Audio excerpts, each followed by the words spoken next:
Okay, let's take a look at computer-generated chess problem 00703 by Chesthetica. Now in this position, white has about the same amount of material as black, 3 pieces and a rook against 2 rooks, a knight and a pawn. Some of the interesting characteristics about this position include the fact that the white bishop on f6 is in a position to be captured by the pawn on g7. Likewise, the knight on f7 is in a position to be captured by the white king. Also, the knight on a2 is in a position to be captured.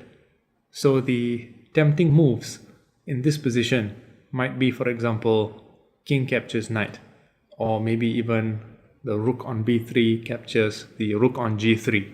But let's take a look at some analysis to see what the best move in this position is and how the solution runs by looking through some variations. So let's say in this position white decided to play something like king captures f7. Well, this tends to lead towards a draw because after rook captures b3, knight captures b3, g captures f6, we have 2 knights against a rook and a pawn, which is generally a draw. What about rook captures g3? Well, then after black recaptures, white will move the bishop away, for example, to d4, and now we are left with a rook, a knight and a pawn against 3 minor pieces, and this is also generally a draw. So the only move that seems to win in this position is actually knight to c3, which prevents the capturing of the rook on b3. Because you see, for example, if knight to b4, then black would play rook captures b3, knight captures b3, g captures f6, king captures f7, and we are back to how we were before. It might proceed this way: rook to b2, knight to a5. The rook cannot capture on b4 because then we have knight to c6, check, forking both of the pieces, rook to f2, and basically this position is drawn as well. So white must play precisely knight to c3. And what happens here? Black needs to play rook, for example, to e2, because if this move is not played, let's say, for example, black tries something like g captures f6, well, then we're looking at a forced mate. Rook to b7 check, king to a8, knight to b5, rook to e3, king captures f7, rook to g7, more delays, king captures, rook to g3, king to f7, rook to g7, king recaptures, and then the inevitable cannot be avoided, knight to c7 mate. So this is why after knight to c3, rook to e2 is necessary. But let's say, for example, maybe black wants to try something else, knight to d6. White can continue with bishop to e5 or even bishop to d4, because if the king captures after g captures here, again we have the threat of rook to b7. So either way, black is going to lose material. So knight to c3, black plays rook to e2 check, and here instead of capturing the rook, white can just capture the knight.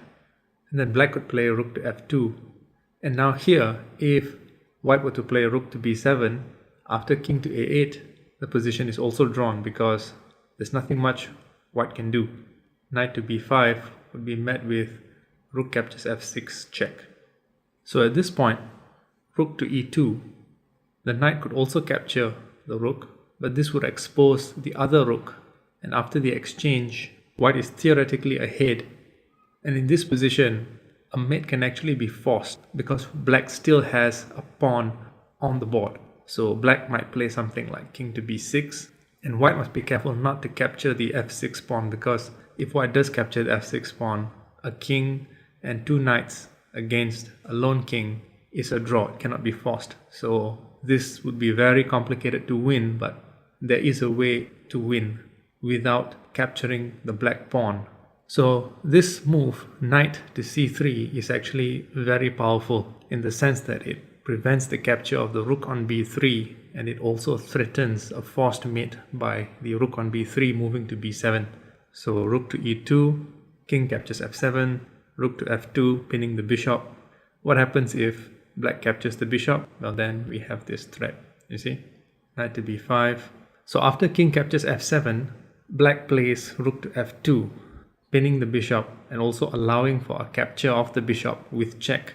So white might proceed something like knight to b5 check, king moves to b6, and then knight to a4 check. Then the king moves maybe to c6, and then here we have got rook captures g3, and then rook captures g6, king captures g7, and this is winning for white in principle. Otherwise, black might be able to exchange rooks, and then we have the theoretical draw again. But at this point, another possibility to play might be, for example, knight to d4 check. Then here the king might move to d5, and now rook captures g3, and we have the same situation as before. Rook captures f6, king captures g7, and then rook to f1, and white is winning with careful play. So back to the original position, there's only one move that wins this for white, and everything else pretty much leads to a draw. I hope you enjoyed this one. See you in the next.